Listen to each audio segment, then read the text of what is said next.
Back to my YouTube channel. ये economic series चल रही थी जो कि इकोनॉमिक प्लानिंग इन इंडिया पे थी। अब तक हम 1950 तक के सर्वोदय प्लान के बारे में बात कर चुके हैं।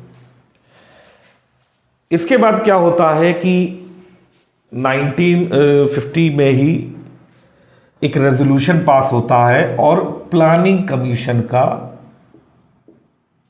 रोल शुरू हो जाता है, प्लानिंग कमीशन का। तो ये प्लानिंग कमीशन जो है ये 15 मार्च 1950 को ये एस्टेब्लिश होती है। तो ये एक रेजोल्यूशन से होती है। तो ये कैसी बॉडी हुई? ऑटोनॉमस बॉडी है, ठीक है, नॉन कॉन्स्टिट्यूशनल है,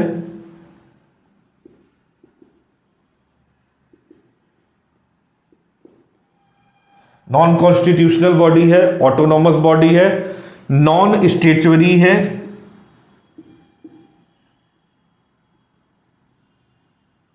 और इसका जो चेयरमैन होता है वो से एक्स ऑफिशियो जो चेयरमैन है वो कौन होता है? पीएम होता है। समझ में आया? क्लियर है? यानी प्लानिंग कमीशन 15 मार्च 1950 में रोल में आई।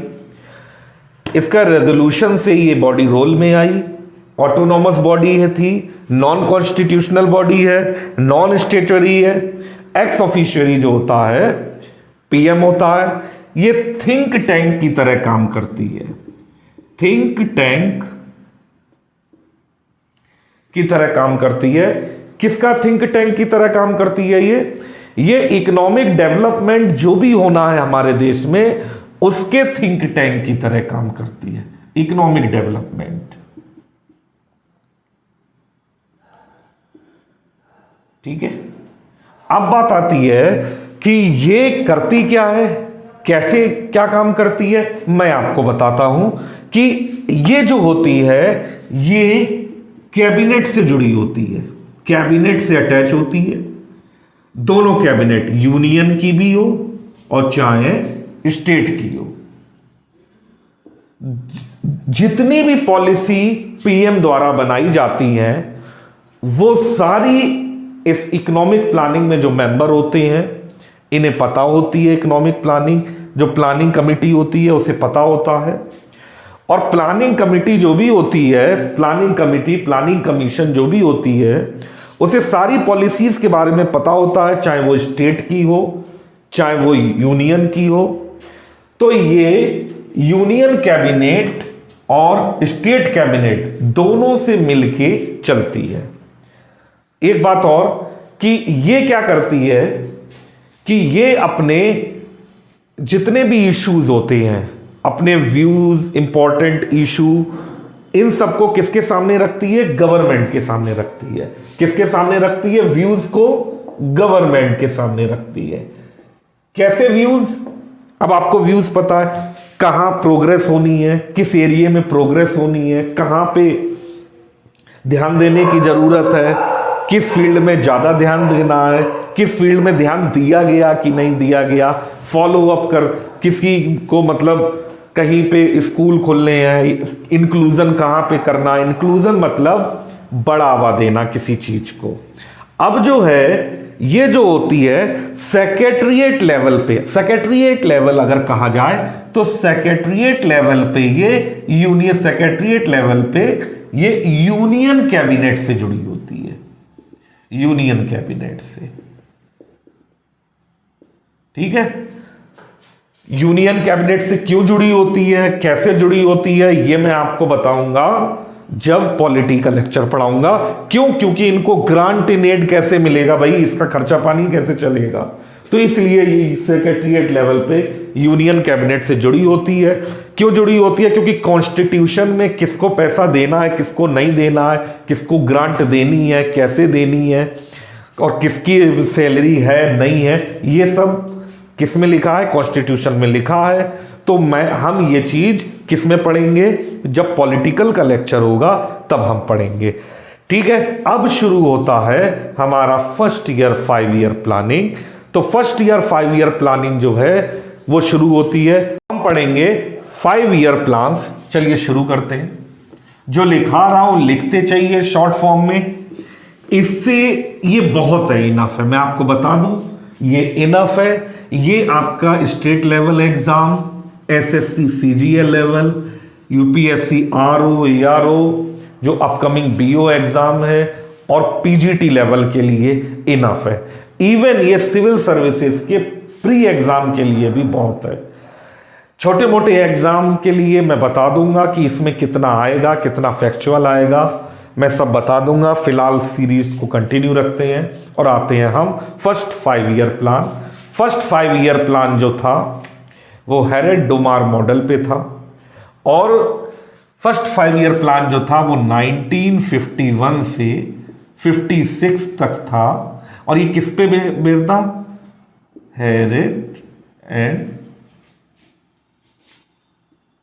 डोमार मॉडल था। ये कौन थे? ये थे यूएस के इकोनॉमिस्ट थे। ये उनकी थ्योरी पे बेस्ड था। और इसे किसने दिया था? इसे दिया था के.एन. राज ने। के.एन.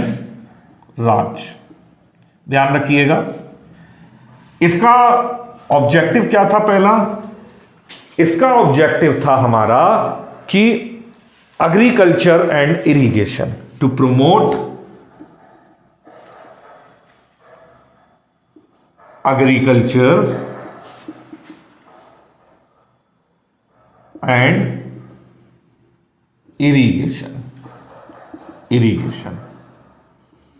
ऑब्जेक्ट, इससे ज्यादा क्वेश्चन नहीं पूछेगा। अब आता है कि अब ये प्लान जो हो गया, इस प्लान में क्या हुआ कि अब ये प्लान, इसको ऑब्जेक्ट, इस प्लान को फॉलो किया गया। तो इस प्लान से अचीवमेंट हमें क्या मिला? इस प्लान को फॉलो करके, फर्स्ट 5 ईयर प्लान को फॉलो करके हमको क्या अचीवमेंट मिला वो हम देखते हैं, उसके कुछ पॉइंट्स देखते हैं। ठीक है, तो इसके ऑब्जेक्टिव मैंने बताए क्या थे। इसके पहला ऑब्जेक्टिव था इसको एग्रीकल्चर को बढ़ावा देना, एग्रीकल्चर सेक्टर को। ठीक है, इसका दूसरा था इरिगेशन को, इरिगेशन फैसिलिटीज को। तीसरा इसका था ऑब्जेक्टिव, इसका तीसरा ऑब्जेक्टिव था जीडीपी ग्रोथ को इंप्रूव करना।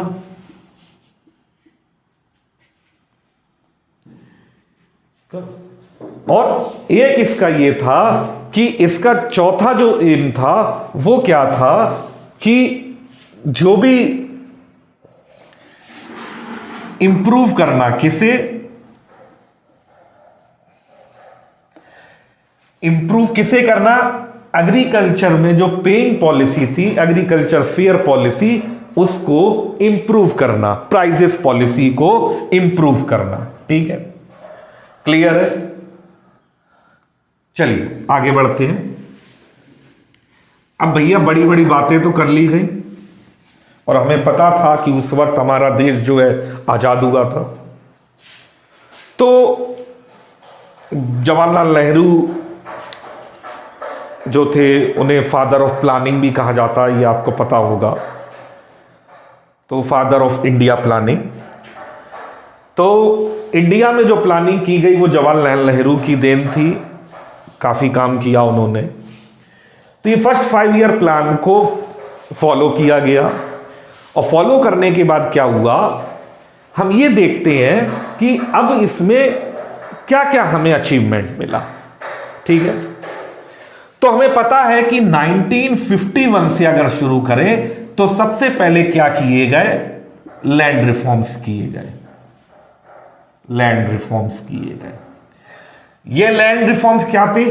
एग्रीकल्चर सेक्टर को रीस्ट्रक्चर किया गया ताकि जो पुअरर था उसमें उसको पहले क्या होता था, जमींदारी सिस्टम जो था, पहले क्या था, जिस पे जमीन है उस पे बहुत जमीन थी, और जिस पे जमीन नहीं थी वो बहुत पुअर था, मार्जिनल फार्मर्स कह सकते थे।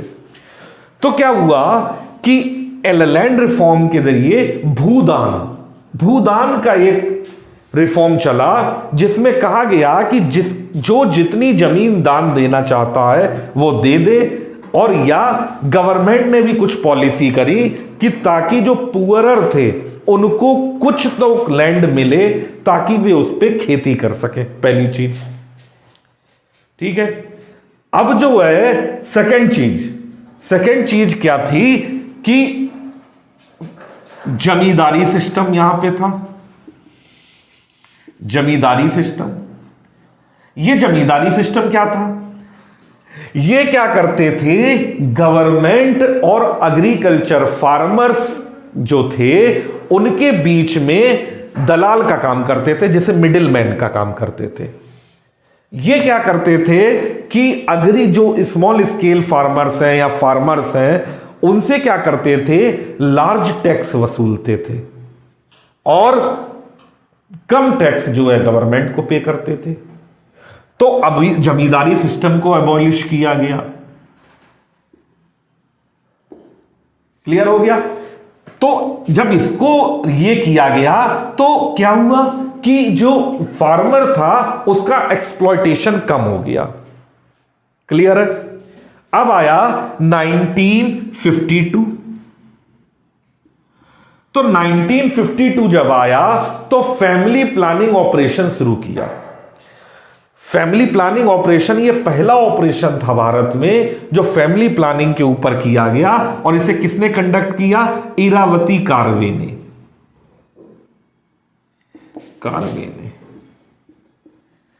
ये इरावती कार्वे जो थी, इन्हें मदर ऑफ वर्ल्ड फैमिली भी कहा जाता है। क्या कहा जाता है इन्हें, mother of world family, mother of world family, Irawati Karve को कहा जाता है। ठीक है, लिख लीजिए जिन्हें लिखना है, नहीं लिखना है स्क्रीनशॉट ले लीजिए, उसके बाद आगे बढ़ते हैं। अच्छा, इसके बाद क्या हुआ, इसके बाद हमारे पास 1952 में ही कम्युनिटी डेवलपमेंट प्रोग्राम शुरू किया गया। 1952 में ही कम्युनिटी डेवलप प्रोग्राम आ गया, कम्युनिटी डेवलपमेंट प्लान। मैं शॉर्ट फॉर्म में लिख रहा हूं, आप समझ जाइएगा। ये किस पर था, रूरल डेवलपमेंट पे, रूरल डेवलपमेंट पे। सोचिए कितनी मेहनत की गई पहले प्लान को रखने के लिए, पहले प्लान को अप्लाई करने के लिए। ठीक है। अब इसके बाद आता है 1955 आ गया।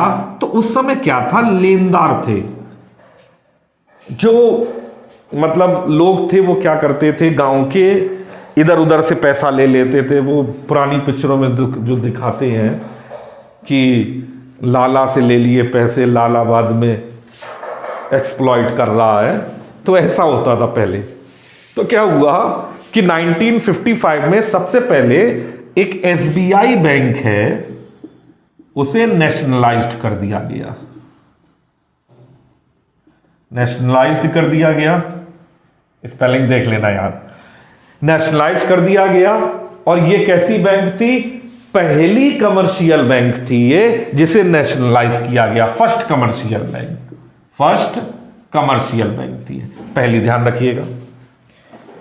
इसके बाद क्या हुआ कि 1955 में ही एक बैंक और आई जिसे आप लोग बोलते हो ICICI। अब मैं इसका बताता हूं, देख लीजिए, मिटा दे रहा हूं।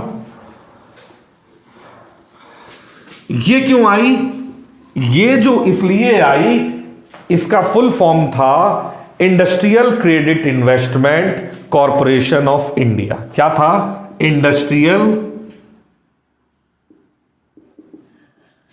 क्रेडिट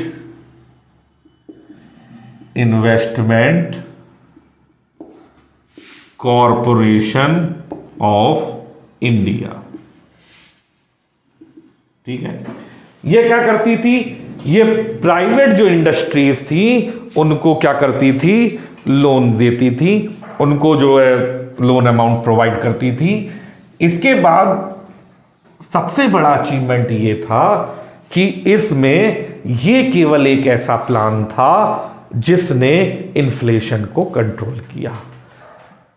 मतलब ये क्वेश्चन कभी कभी आ जाता है, only plan to control inflation.